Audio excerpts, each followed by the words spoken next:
Welcome back to the Real Girls channel. Tonight, we're talking about knives.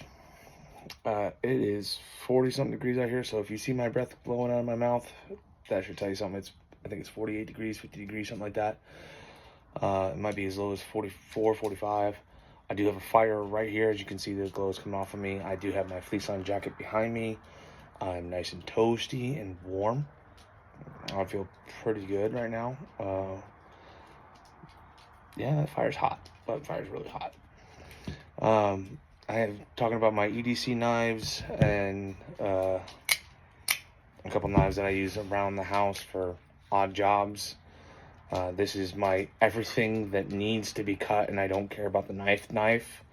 This is the I really don't want to cut it, but this knife is sharp enough to cut it knife. You know what I mean? To do the fine work and stuff I need to do on some small stuff that I really don't want to use it for. But I know that this knife is sharp enough for it. So these are the type of knives I'm going to be talking about tonight. But funny enough, I actually don't want to talk about, really talk about sharpening. I want to talk about how and why you have to sharpen these knives. I know that kind of sounds stupid with what I just said to you guys, and you're like, well, duh. You know, dude, yeah, it makes sense. You use this knife to cut stuff you really don't want to cut, but you don't care about the edge of the blade, so you just cut it anyhow. Yeah, you're absolutely right. That's what this knife is for, and why I use it that way. So yeah, you're absolutely right. This is one of my EDCs. I cut against aluminum, steel.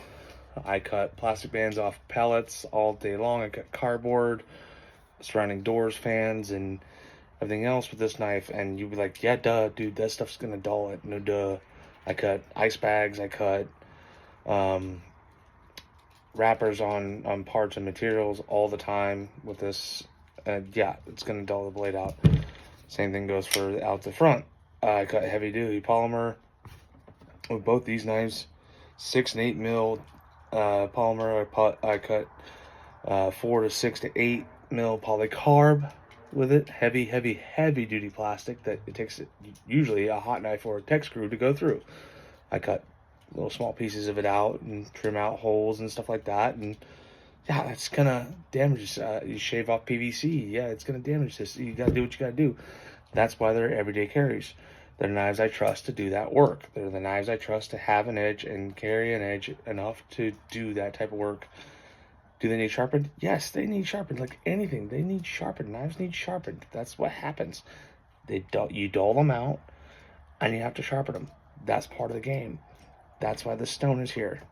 That's why this oil is on the stone. That's why we're on the fine stone right now, because I've already gone through the course subject of this matter and got that knocked out of the way. Maybe not for this one. I haven't looked at the edge on this one in a hot minute. I gotta be honest with you. This is my...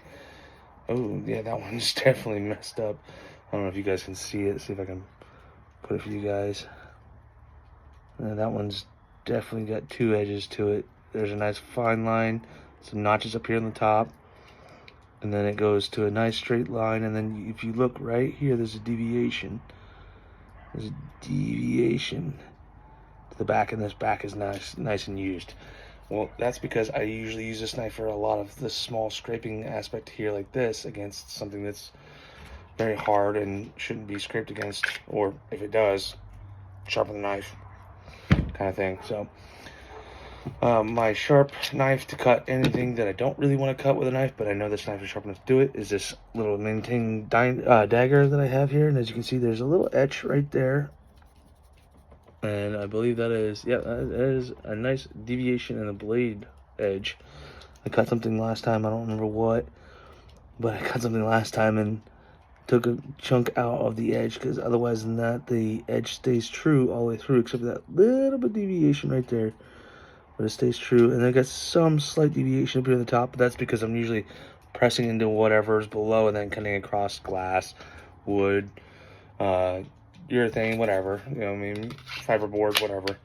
But yeah, this is a knife I really don't want to cut stuff with, but I trust this edge to be very sharp, and it takes an edge and holds an edge and stays sharp for a very long time. Good knife. Believe it or not, this knife was $15. And my knife that I don't care about, obviously, should be a cheap knife, right? This knife was like, I don't know, 30-40 bucks, which was ridiculous for what I use it for. And I didn't like the sheet they had. Obviously, I made a new one for it with a clip on there, because if I'm in the garage working, I want a knife that I'm gonna use to do some damage to. Like, I will happily cut open a can of whatever fruit and vegetable you want to name with this knife. I don't care. This knife goes into a metal can and works its way across. Won't hurt my feelings one bit about this blade, this edge, because I know I can resharpen this very easily. That's because the edge geometry on this is huge, and the edge geometry on that one is actually very small, even though it has a bigger inlet cut. So the edge geometry is not this right here. A lot of people mistake that for an edge geometry. The edge geometry is that shiny bit you see up here with that slight deviation color in there. That is partly rust. That slight deviation right there. The edge is the very light blue shiny part you see reflecting the light right there. Okay? This edge is so much bigger. You can see it's very shiny over here. This blue color that you see on this one, you know, the light blue color, that's the edge. That's a very fine edge. This is a very big edge, okay? That edge is very big, very defined, okay? This I don't care about. This I do care about. Now, my EDCs have two different types of edges on them. I have a knife, a Benchmade.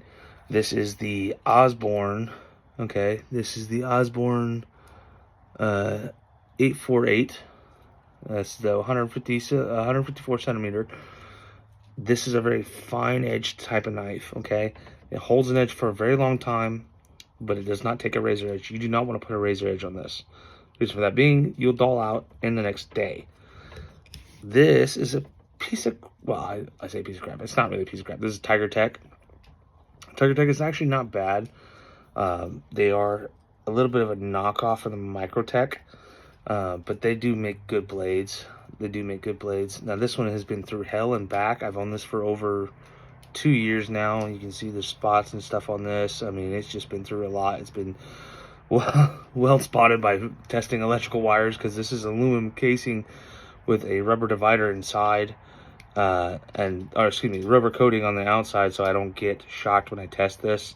Unless I hold on to the key, which I don't. I hold out here, and this is a rubber casing, so not a problem for a transition of electrical, so I'm insulated to that point. But just don't touch this or this, okay?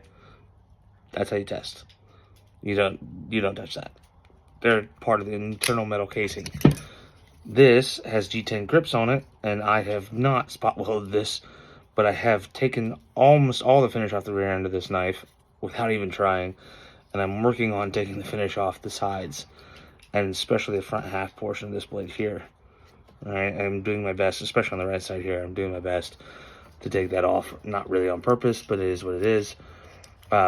This is the more expensive. The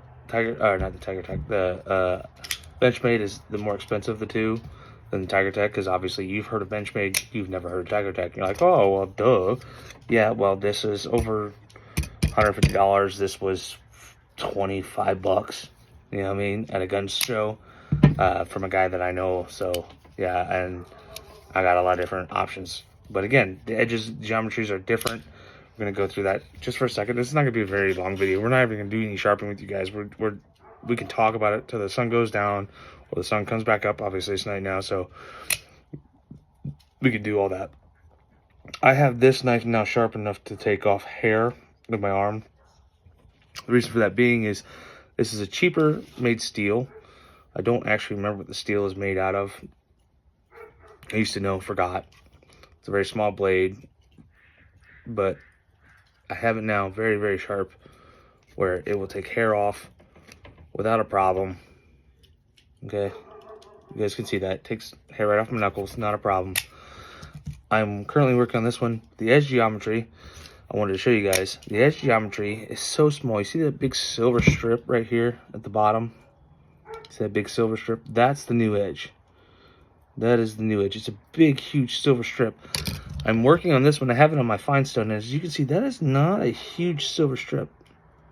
Not a really big silver strip whatsoever. It's kind of uniform all the way across, both sides. It's very, very small. Very small. Up here, obviously not, because I'm taking the black off up here, but If you go where the black is, you can see where the edge is actually at on this knife. That's not a big silver strip comparatively. I mean, you compare it to this one, that silver strip is so much bigger than that one. So much more angled, so much more defined than this tiny little one right here. Now this tiny little one right here right now as it stands, I don't think it will take hair. Let's go ahead and try. Let's see. No, it's just taking skin follicles. It's not even taking hair. Let's go against the grain. Well, that does feel kind of sharp. Every 1 in 3 hairs. Did it bunch up a clump? No. And I'm pressing pretty hard. Like, no, and it's still not taking it. So I'm not there yet. Obviously, I'm on the fine stone. I'm working my way there. But I mean, it didn't take almost any hair. Yeah, it's not taking hair yet. It's just skipping over, just taking hair, skin follicles with it. I'm gonna rub myself raw doing it with this knife. So, but we're not there yet. And I do have my trusty dandy leather belt sitting here at the bottom, wrapped around my foot, so I can add tension to it. Let's drop it back and forth. Whoop-de-doo, do that good side. This is a belt I wore for many, many years. Many hours of sweat soaked in this belt, giving it a good tension to it.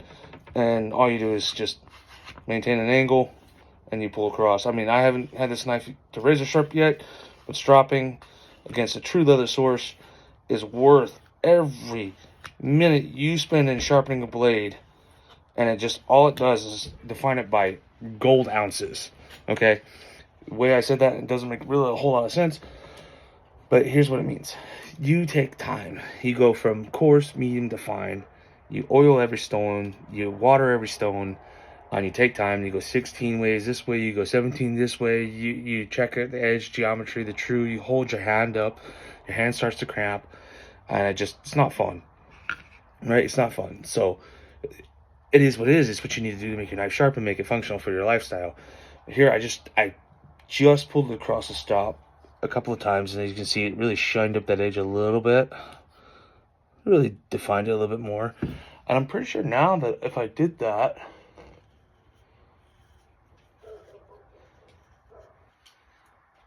it's taking hairish now with a lot more skin follicles.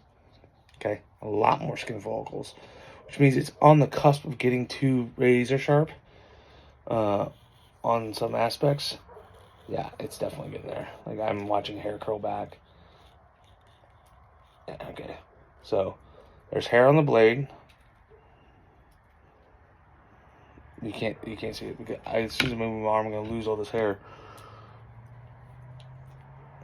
Okay, there's a pinch of it. There's some hair on the blade, hard to see, but there's hair in my finger. It took all that hair. It took all that hair. But it took significant force to get that point, to take that hair off. I mean, I can personally hear it cutting hair. Okay, let's go ahead and just not even move the blade from left to right. Take that out. Again, it took hair. It took, well, the light's better showing you than that. It took hair, okay? Took hair. But the blade took more skin follicles. There's hair in there. As you can see, there's hair in there. It's hard to see it. It's hard to see. There's hair in there, but it took more skin follicles than anything, really. Like, see, there you can see one hair hanging out the back then. Right there. But, yeah, so. Dog barking his head off. I don't know if you guys are picking that up, but he's barking his head off. But, so, the trick is to learn what your knives are and how they sharpen. The easiest way the two easiest ways I can tell you to do that is use the V-sharp, which is what I use. V-sharp here, okay? You'll start to see a new edge on every blade that you use when you get the correct angle. There is, on this one, this particular one, there is, I believe there is 30, 25, 20, and 15 It goes only to 15 on this one, if I'm not mistaken. It only goes to 15. Yep, 15 on this one. Yep, 30, 25, 20, 15. It only goes to 15 on this one, which is about standard for 90% of most production knives and or kitchen knives. Kitchen knives are generally 15 to 20 to 25 at the most. I mean, like, there's really not many that are beyond at 30 degrees, okay? And there's not many down at 15, to be honest. It's mostly between 20 and 25 for kitchen knives. And that's why when I use my Emperor steel knife, which I set here, this is my kitchen knife. This is my brisket knife. This is my cutting meat knife. This is my big boy. This is what does the job and gets it done right. And it doesn't need a lot of weight behind it because this knife is extremely stinking sharp. This is my Emperor steel. All right, this is 20, I think it's 20 years old. I'm pretty close to 20 years old. This is the, Prince stainless steel. This is the Prince. Can't read the cursive in the reflection of the light. Devonshire. I can't read it. I mean,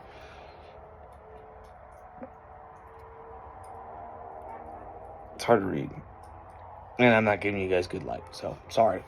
This knife is extremely sharp. I got this on, I think my neighbor gave it to me as an old knife set. She knew I was into forging and knew I was into knives. And many, many years ago, my more aged neighbor, try to say it politically correct, she did me a huge favor as a child. She's like, well, if your parents are okay with it, let me talk to your parents. And my parents were like, he makes his own knives. He's okay with knives. Give him the almost 100-year-old knives.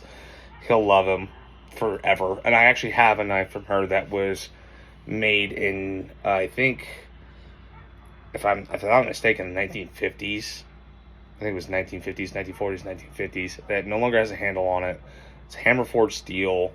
It was from some blacksmith her grandmother back in the day had, and it was like ridiculous. And she was like, yeah, my mom and my grandmom had this knife, and they pass it down to daughter, and I don't have any daughters. I have a son, and he has no interest in it. I've asked him like 6 times. He doesn't want these knives. Are you interested in them? I'm like, yes, please, Miss Janet. I am definitely interested in these knives. And I love that old lady to death. I mean, she's awesome, amazing. She maintained a 150-foot garden until she was 83 years old, almost 90 years old. And then her and her sister worked the garden together after that because she couldn't do it by herself. But she was an amazing woman. I think she's passed by now. I moved many years ago. And I don't think she's still alive at 140 years old. So, but she's an amazing woman, and she was an amazing woman, and she was very generous and very nice and polite, and she gave us fruit from our garden, produce from our garden. I grew up on garden-grown tomatoes and cucumbers and zucchini and all that stuff, and it's amazing, and onions and potatoes and stuff like that. And I grew up on that stuff, and I grew out in the country. So, great woman, amazing woman. But this knife is extremely sharp, and I don't have to work very hard to maintain an edge on this, especially when I run it through my V sharpener. Pretty easy to get that edge and just keep that edge. Very, very, very sharp, very, very accurate, very, very light, very nice to use knife. Scary sometimes when you see how fast it cuts through some brisket, especially for such a light knife, because it's almost like a bread knife. It's not a bread knife, but it's almost like a bread knife. But anyhow, back to what the difference is in the edges. You need to learn these things and know these things and know where you're at, because on stone you're freehanding. You're listening to the sound, you're looking at the knife, looking at the new fresh edge, you're looking at all that stuff, you're working it yourself, you're holding it back and forth this way, you're pulling it one way, maintaining that same hand angle, back and forth. You work, very hard on making a knife work, and such like this. I mean, as you can hear, it doesn't sound like it's taking a whole lot of steel off there, right? Well, this is a very fine edge, but if you run it this way,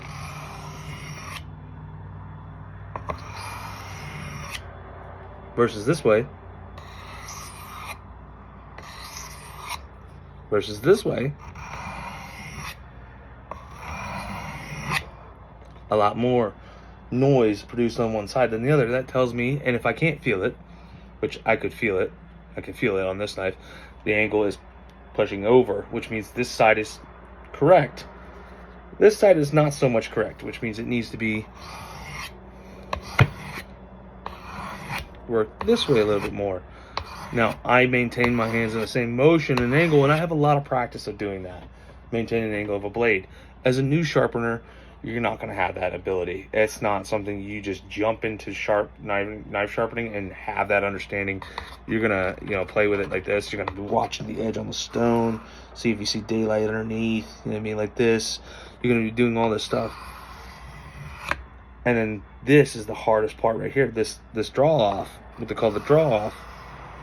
Maintaining the same angle and weight pressure on the edge is what takes the most time to learn, because you can sharpen the middle of the knife all well and good for you, but getting that draw off where you're getting both sides of that tip at the same angle, because it looks like I'm flicking the knife off, and I kind of sort of am, but at the same time I'm feeling the edge and riding it through and then flicking it off, and that aspect of that's how I get the edge down right and maintain it all the way through. And now that is coming along nicely. That tip is sharper than, I would say, the lower half of this blade. That is nice and sharp now. I honestly would say that probably might,